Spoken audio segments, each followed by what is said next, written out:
चलिए इसकी शुरुआत एक प्रश्न से करते हैं। बच्चों के बारे में दी गई धारणाओं को पढ़ें तथा सही और गलत धारणाओं को अलग करें। सभी बच्चों का सीखने का स्तर समान होता है। सभी बच्चे सीख सकते हैं। सभी बच्चों के सीखने की अपनी गति होती है। सभी बच्चों को एक ही तरह के कक्षा निर्देशों व शिक्षण प्रणाली से सिखाया जा सकता है। सभी बच्चों की रुचि अलग होती है। लड़के लड़कियों से ज्यादा जल्दी सीख सकते हैं। विशेष आवश्यकता वाले बच्चों का पठन स्तर कम होता है। इस स्लाइड में सही और गलत धारणाओं की सूची दी है। अगर आपने ये विकल्प छांटे हैं तो आपका सोचना सही है। तो इस सवाल से हम ये समझ बनाते हैं कि हमारा एक कक्षा कक्ष विविधताओं से भरा है, जिनके आधार पर यह समझने की जरूरत है कि सीखने वाले कौन हैं, किस पृष्ठभूमि से आते हैं, उनके सीखने की जरूरत और सीखने को प्रभावित करने वाली परिस्थितियां क्या हैं आदि। विविधताओं के आधार पर कक्षा में सीखने की दक्षताओं यानी कॉम्पिटेंसीज को तय किया जा सकता है और उनको चरणबद्ध तरीके से प्राप्त करने के लिए सीखने के प्रतिफल यानी लर्निंग आउटकम्स की सूची तैयार की जा सकती है और प्रतिफलों को प्राप्त करने के लिए विविध प्रकार की रणनीतियां उपयोग की जा सकती हैं।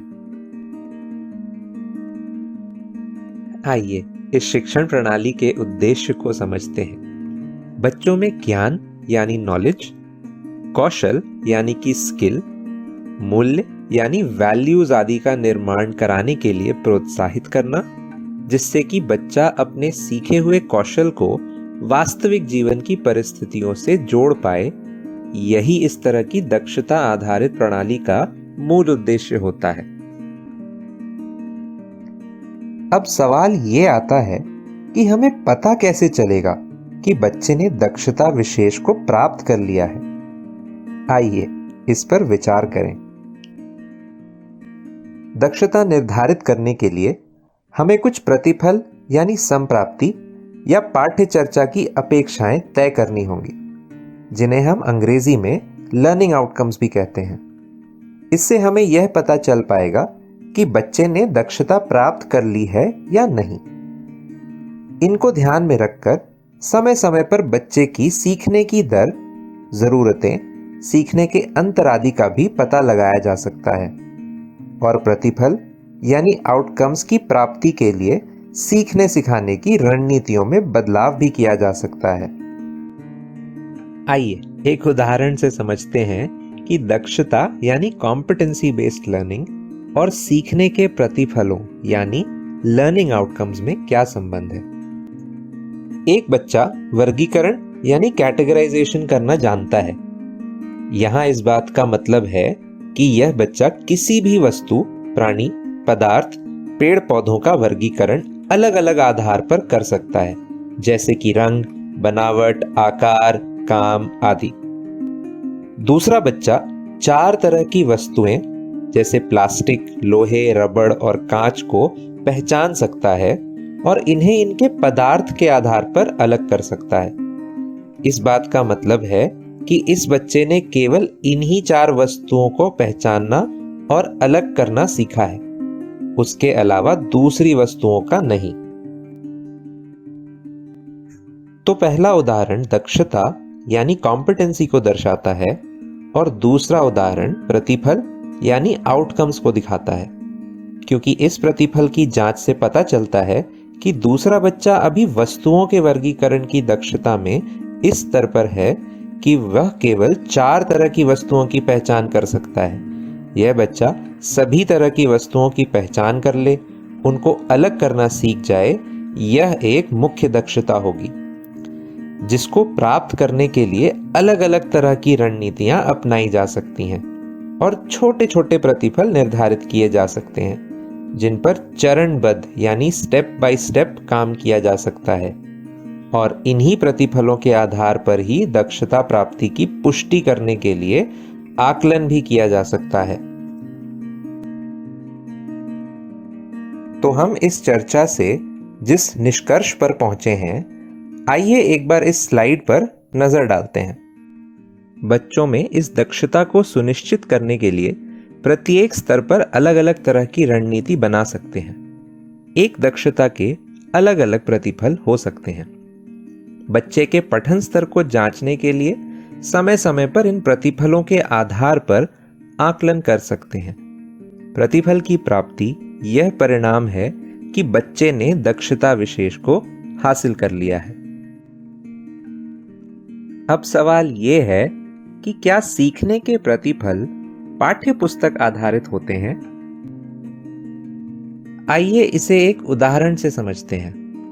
बच्चों को कक्षा 3 की पर्यावरण की किताब से पौधों की परिपाठ करवाने का उद्देश्य यह है कि बच्चे अपने आसपास के पौधों का अवलोकन करें, उनके बारे में जानें, किताब में दी गई जानकारी को दैनिक जीवन से जोड़ें, अनुभव करें और जानकारियों की जांच पड़ताल करें। आइए अब इन 2 अध्यापिकाओं के अनुभव को जानते हैं।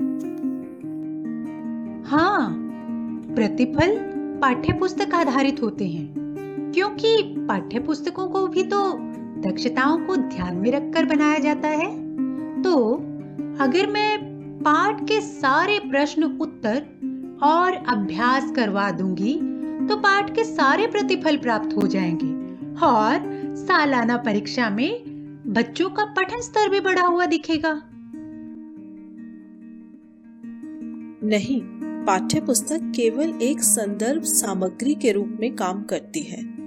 ये बात सच है कि दक्षता को ध्यान में रखकर पाठ्यपुस्तक बनाई जाती है, लेकिन केवल पाठ्यपुस्तक के इस्तेमाल से हम सारे प्रतिफल हासिल नहीं कर पाएंगे, क्योंकि यदि पढ़ाई को दैनिक जीवन के अनुभवों से जोड़ना है और बच्चों में पेड़ पौधों की जानकारी पुख्ता करनी है, तो इसके लिए पेड़ पौधों से जुड़ी कहानी, गीत, जानकारी, नमूने लेना, role play, interview, project work आदि गतिविधियां भी अपनानी होंगी।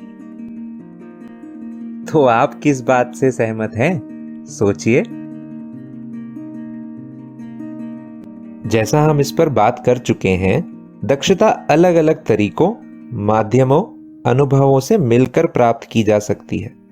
ऐसे में पाठ्यपुस्तक केवल एक संदर्भ सामग्री के रूप में काम करती है, जबकि सीखने के साधन व्यापक हो सकते हैं। इसलिए यही कथन सही है। तो आप अपने विषय के प्रतिफल हासिल करने के लिए किताब के अलावा दूसरे सीखने के साधनों का उपयोग कर सकते हैं। मुझे कैसे पता चलेगा कि मेरे विषय के सीखने के प्रतिफल क्या हैं? इस सवाल का जवाब आपको NCERT द्वारा जारी किए गए प्रतिफल दस्तावेज में मिलेगा। इसमें क्या क्या है? इसमें कक्षा 1 से लेकर 8वीं कक्षा तक के विषयों का परिचय है। गणित, पर्यावरण, विज्ञान, सामाजिक विज्ञान, हिंदी, अंग्रेजी, उर्दू आदि विषय दिए हैं। सभी विषयों के प्रतिफल विषयों की प्रकृति के आधार पर दिए गए हैं। सभी प्रतिफलों को हासिल करने के लिए बच्चों की अलग अलग पृष्ठभूमि, रुचियों व जरूरतों को ध्यान में रखकर अलग अलग शिक्षण रणनीतियां सुझाई गई हैं। विशेष आवश्यकताओं वाले बच्चों के लिए समावेशी शिक्षण पर आधारित रणनीतियां भी दी गई हैं, जो कि सरल भाषा में है। प्रतिफलों से क्या लाभ होगा ये तो समझ आ गया, लेकिन किन किन को लाभ होगा ये भी बताइए। प्रतिफलों का लाभ अभिभावकों को, अध्यापकों को, बच्चों को, विद्यालय प्रबंधन समिति यानी स्कूल मैनेजमेंट कमेटी को तथा शिक्षा विभाग यानी एजुकेशन डिपार्टमेंट आदि को होगा। दस्तावेज में मेरे विषय के प्रतिफल कैसे खोजूं और एक साथ कैसे निर्धारित करूं? दस्तावेज को खोलकर अपने विषय के प्रतिफल व रणनीति देखें और हर महीने केवल कुछ ही प्रतिफलों को लेकर काम करें। क्या एक साथ सभी प्रतिफलों पर काम करवाना होगा? कम समय में ये कैसे संभव होगा? नहीं, एक साथ सभी प्रतिफलों पर काम नहीं करवाना है, बल्कि हर सप्ताह या महीने के लिए केवल कुछ ही प्रतिफल निर्धारित करें और उन पर ही काम करवाएं। इस तरह साल भर में सारे प्रतिफल पूरे हो जाएंगे। और इनका आकलन कैसे होगा? ये जानने के लिए दोबारा PDF डॉक्यूमेंट पर जाएं। हम वहां इस विषय पर विस्तार से चर्चा करेंगे।